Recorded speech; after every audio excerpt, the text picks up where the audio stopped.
I consider this disloyal, Victoria said, her voice as cold as ice, her gaze sharp as she stared at me from behind her imposing mahogany desk.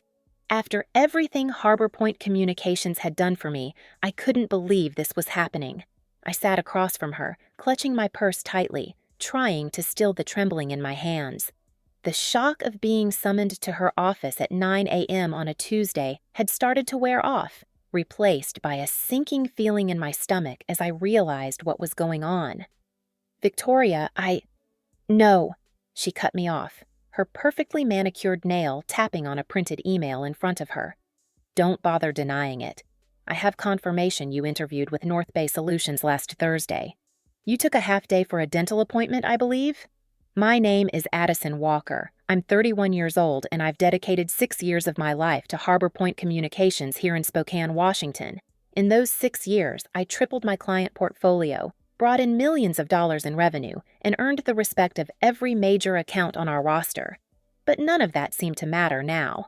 Security will meet you at your desk, Victoria continued, her tone emotionless. You can collect your personal belongings, but your building access is revoked immediately.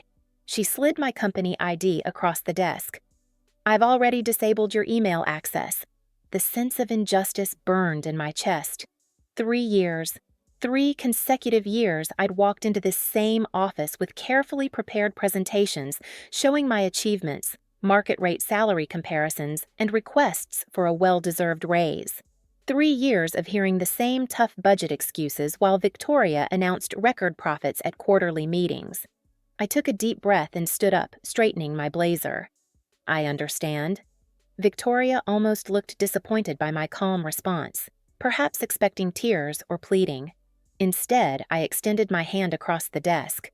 I wish you and Harbor Point continued success, I said, my voice steady, even though I felt emotionally drained inside. She hesitated, briefly shaking my hand, a look of confusion crossing her face. As the security guard waited awkwardly by my desk, I packed my family photos and 6 years of desk plants into a cardboard box. Surprisingly, I felt calm. My colleagues shot concerned glances my way, but I smiled reassuringly at them. No drama, no scenes, just dignity. Walking out through the glass doors for the last time, the April sunshine warm on my face, I realized something important. Victoria thought she was punishing me. She couldn't have been more wrong. As I placed the box in my car trunk, my phone buzzed with a message from David Klein, CEO of North Bay Solutions. Can we move our final discussion to today at 2 p.m.? I smiled. Victoria had no idea what was coming.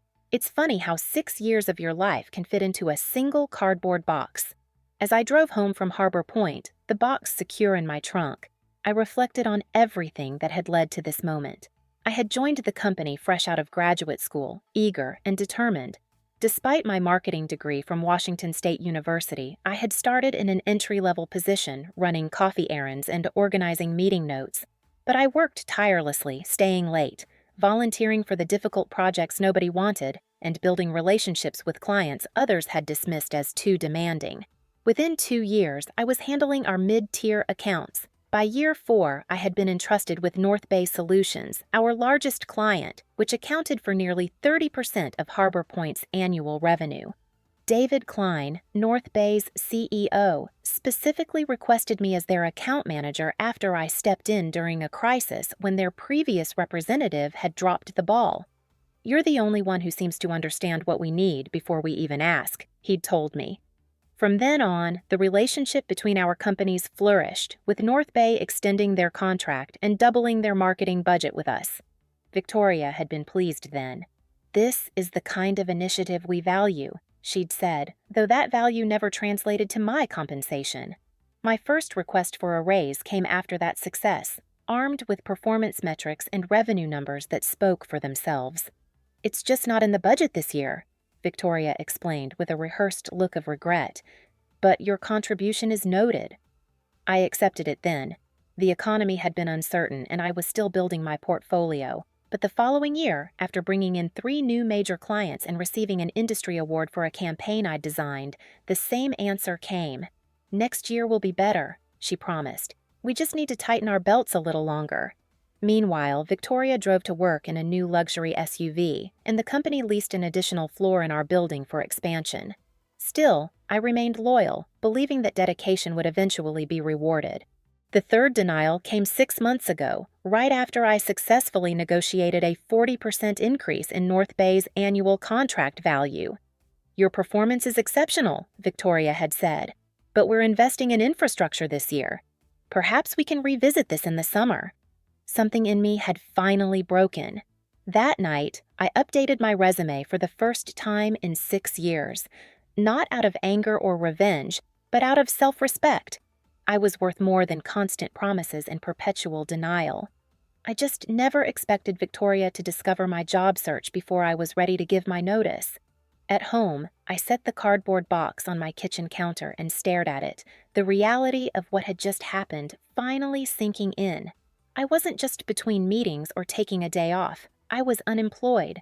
The weight of it pressed against my chest, momentarily making it difficult to breathe. My phone rang, displaying my best friend Olivia's name.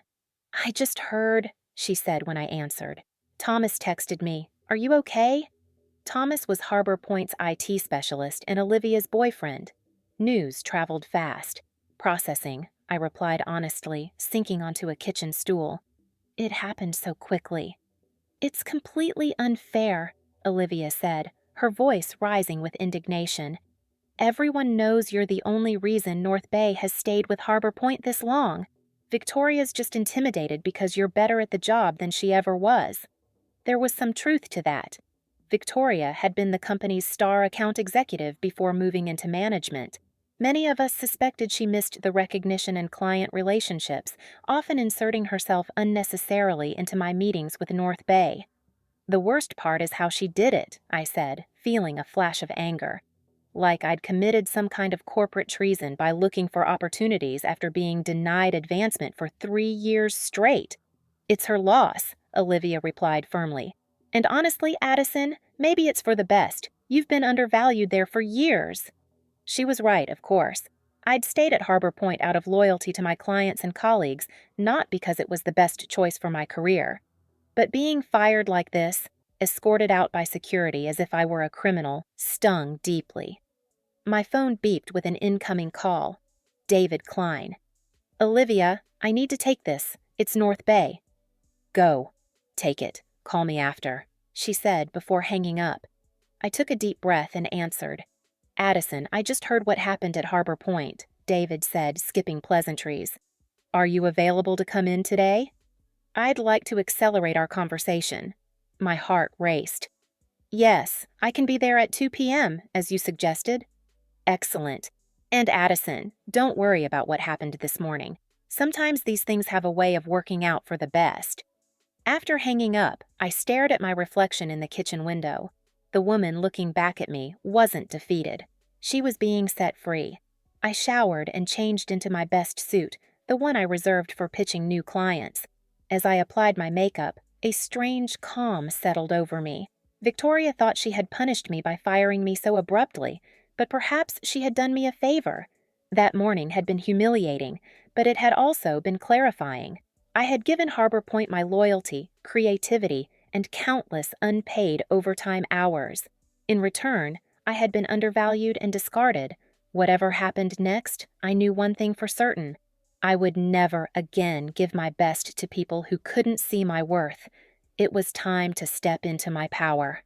The North Bay Solutions headquarters occupied the top 3 floors of a gleaming glass building in downtown Spokane. Unlike Harbor Point's dated office with its beige walls and aging furniture, North Bay embraced modern design.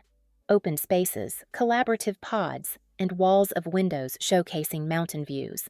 As I rode the elevator to the 30th floor, I mentally rehearsed what I would say in my interview. I'd need to explain my sudden availability without sounding bitter about Harbor Point. Professionalism was key, even when discussing uncomfortable situations. The elevator doors opened to reveal David Klein himself waiting in the reception area. "Addison," he greeted me warmly, extending his hand. "Thank you for coming on such short notice." David was in his early 50s with salt and pepper hair and a reputation for being both brilliant and fair. qualities I'd come to appreciate during our 3 years of working together. I appreciate the flexibility, I replied, shaking his hand firmly. It's been an unexpected day. Let's talk in my office, he said, leading me through the bustling workspace. Several North Bay employees I knew from our account work waved or nodded as we passed.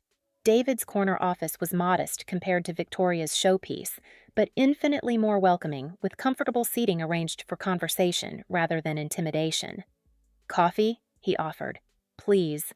It's market rate for someone with your experience and proven results, David corrected. Sometimes it takes leaving a situation to realize what you're truly worth. The offer letter sat on my kitchen table that evening, signed and ready to be returned tomorrow. I'd asked David for the night to review everything, though we both knew my answer would be yes. Still, taking time to consider major decisions was a professional courtesy I extended even when the answer seemed obvious. My phone had been buzzing all afternoon with texts from former colleagues at Harbor Point. Word of my firing had spread quickly, followed by rumors about my meeting at North Bay. I'd responded to a few close coworkers but avoided getting drawn into office gossip. A text from Thomas came through. Victoria called an emergency meeting after you left, told everyone you were terminated for breach of company loyalty and that we should all remember that Harbor Point rewards loyalty above all. The irony wasn't lost on anybody. I shook my head. Victoria was trying to make an example of me, but from Thomas's message, it seemed her approach might be backfiring. Another text arrived, this one from Jessica, our receptionist. She's been locked in her office making calls all afternoon. Looks stressed. Guess someone's worried about North Bay. I didn't respond. There was no satisfaction in Victoria's distress, only a renewed certainty that I'd made the right decision to look elsewhere. A company culture that valued loyalty but offered nothing in return wasn't one I wanted to be part of anymore. My phone rang. An unknown number. Curious, I answered. Addison Walker? A woman's voice asked. Speaking. This is Elaine Winters. I'm on the board at Harbor Point Communications. My stomach tightened. Board members rarely involve themselves with employee matters. I understand there was an incident today regarding your employment, she continued. I'd like to meet with you tomorrow to discuss it. Victoria may have been hasty in her decision. So that was it. Victoria had fired her most valuable account manager without board approval, and now North Bay was potentially walking. Damage control, I thought. I appreciate the call, Ms. Winters, but I've already accepted another position, I said, keeping my tone respectful but firm. A pause. May I ask where? I don't think that would be appropriate to share at this time. Another longer pause. Addison, if this is about compensation, I'm sure we can revisit those conversations. The board values your contribution to Harbor Point. The irony was almost painful. 3 years of documented rejected requests for appropriate compensation, and now, suddenly, the board valued my contribution. It's not just about compensation, I replied honestly. It's about respect and recognizing employee worth before they have one foot out the door. Perhaps we should discuss this in person, she pressed. Tomorrow morning? I thought about it. While I had no intention of returning to Harbor Point, there was something to be said for professional closure. I can meet at 9 a.m., I agreed. But to be clear, I've signed an employment contract elsewhere. I'm not coming to negotiate a return. Understood, Elaine said, though her tone suggested she didn't believe me. I'll see you tomorrow at our offices. After hanging up, I poured myself a glass of wine and stepped onto my apartment balcony. The spring evening was cool but pleasant, the city lights beginning to twinkle as dusk settled. Tomorrow would bring a conversation I hadn't anticipated having, but perhaps it was necessary. A chance to articulate what had gone wrong at Harbor Point, not just for my own closure but as feedback that might benefit those who remained. My phone buzzed with an email notification from David Klein. Subject line, Welcome to the team. Whatever happened tomorrow, I knew one thing for certain. I wasn't looking back. The Harbor Point reception area felt strange to enter as a visitor. Jessica's eyes widened when she saw me, her professional smile faltering. Addison? Here for the meeting with Ms. Winters? That's right, I confirmed, signing the visitor log. Another surreal moment. I'll let her know you've arrived, Jessica said, then lowered her voice. For what it's worth, everyone's talking about how wrong this was. You were the best of us." Her words warmed me. "Thank you, Jessica." The elevator ride to the conference room gave me a moment to center myself. I had dressed professionally in a navy suit, not to impress, but to remind myself and everyone else that I was approaching this meeting as an equal, not as a dismissed employee seeking redemption. Elaine Winters was already waiting when I arrived, a slim folder in front of her. In her 60s, with silver hair cut in a precise bob, she exuded the poised confidence of someone used to making million-dollar decisions before breakfast.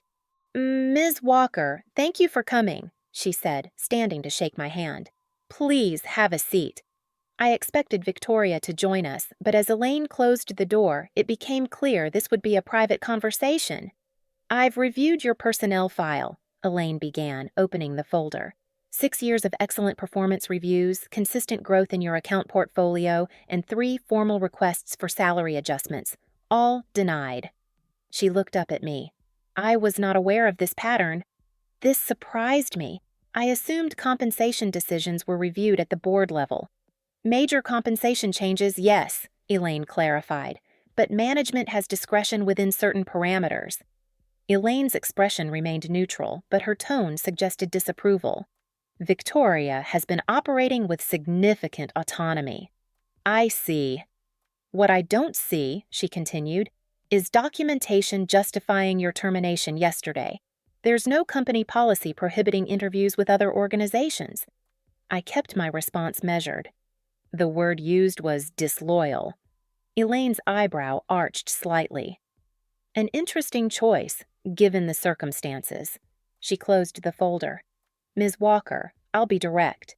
The board would like to offer you reinstatement with the adjusted compensation you requested in your last review, plus a 10% increase, and the title of Senior Account Director.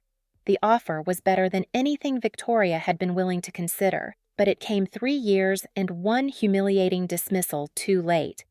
"That's a generous offer," I acknowledged.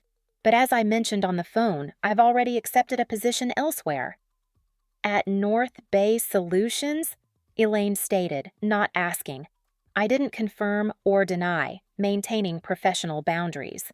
"My new role begins Monday." Elaine studied me for a moment. "Victoria is concerned North Bay may reconsider their relationship with Harbor Point given your departure." And there it was, the real reason for this meeting. Not concern for how I'd been treated, but fear of losing a major client. "That would be a question for North Bay," I replied carefully. "Indeed?" Elaine nodded, seeming to appreciate my discretion. "One last question, if I may. What could Harbor Point have done differently to retain you?" The question was unexpected but welcome. I took a moment to consider my response. "Recognize my value before I had to look elsewhere to find it," I said simply. "Loyalty works both ways, Ms. Winters. Harbor Point expected unwavering commitment while repeatedly demonstrating I wasn't worth investing in. That creates an unsustainable imbalance." Elaine nodded thoughtfully. "A fair assessment." She stood, extending her hand. "Thank you for your candor. Whatever your next steps, I wish you success." Walking out of Harbor Point for the second and final time, I felt lighter than I had in years. This meeting hadn't been about giving me a second chance. It had been about giving me a chance to reclaim my narrative, to leave on my terms, with my dignity and professional reputation intact. I'd been granted an unexpected gift, closure. Monday morning arrived with a mixture of excitement and nervousness. My new position at North Bay Solutions officially began today, marking the start of a fresh chapter in my professional life. I arrived early, eager to settle into my new office, an actual office with a door and windows, not the cramped cubicle I'd occupied at Harbor Point despite my senior role. David had arranged for everything to be ready, including a welcome basket and technology setup. At 9 a.m., he stopped by to introduce me to my new team, 5 talented marketing specialists who would be working under my direction to manage North Bay's various agency relationships. The irony wasn't lost on me. I'd gone from managing a single account to overseeing all marketing partnerships, including whoever would now handle the Harbor Point relationship. "Team, this is Addison Walker, our new Director of Client Strategy," David announced. Many of you already know her from her exceptional work at Harbor Point Communications. We're fortunate to have her expertise in-house now. After introductions and a brief team meeting to outline priorities, David asked me to join him in the conference room. There, I found several members of North Bay's executive team gathered around the table. "Before you dive in completely," David explained, "we wanted your input on an important decision." The company's chief financial officer spoke up. "In light of recent changes, we're re-evaluating our relationship with Harbor Point Communications. Their contract is up for renewal next month." "We value your perspective," added the chief marketing officer. "You understand our needs and have first-hand knowledge of Harbor Point's capabilities." I could have easily recommended terminating the relationship, a swift, satisfying revenge against Victoria. The opportunity to deal a significant financial blow to Harbor Point was right in front of me. No one would question it. Business relationships ended all the time, but that wasn't who I was. Revenge might feel good momentarily, but professionalism would serve me better in the long run. "I think we should evaluate Harbor Point on the same criteria as any other potential partner," I said carefully. "Their work has been strong, but consistency and account management will be critical factors to consider moving forward." The email was sent at 11 a.m. on Wednesday, precisely 1 week after Victoria had fired me from Harbor Point. I hadn't orchestrated the timing. It was simply when North Bay's executive team finalized their decision after reviewing proposals from 3 competing agencies. David had given me the courtesy of seeing the email before it went out, though I had recused myself from the final decision to avoid any appearance of bias or impropriety. The message was professional and direct. "After careful consideration of our marketing needs moving forward, North Bay Solutions has decided to transition our account to Meridian Creative, effective immediately. This decision reflects our evolving brand strategy and digital requirements. Addison Walker, our new Director of Client Strategy, will oversee the transition and serve as your point of contact. We appreciate our partnership and request all materials be transferred by end of business Friday." I imagined Victoria's reaction upon receiving the news. The shock. Then the dawning realization of what had happened. Not only had she lost me, but now she had lost North Bay, a client representing nearly 30% of Harbor Point's annual revenue, and I would be the one managing the transition. The perfect professional revenge had fallen into my lap without my having to orchestrate it. I hadn't needed to badmouth Harbor Point or sabotage the relationship. The company's own shortcomings, highlighted by my departure, had done that for me. That afternoon, I received a LinkedIn request from Jessica, Harbor Point's receptionist, followed by a private message. "The office is chaos. Victoria's been in emergency meetings all day. 3 other account managers have updated their resumes. Karma works fast." I didn't reply immediately. There was no need to gloat or insert myself into Harbor Point's internal affairs. Instead, I focused on building my new team and establishing our processes. Success, after all, was the best revenge. Later, however, I did accept Jessica's connection request with a simple message. "Thank you for your kindness during my time at Harbor Point. Wishing you all the best." Taking the high road felt surprisingly good. My new position at North Bay brought challenges and opportunities I would never have experienced had I remained at Harbor Point, waiting for recognition that might never come. Sometimes, the best revenge isn't something you actively pursue. It's the natural consequence of valuing yourself when others don't. Looking back on that journey a year later, I realized that Victoria had inadvertently given me a precious gift, the push I needed to find my true worth.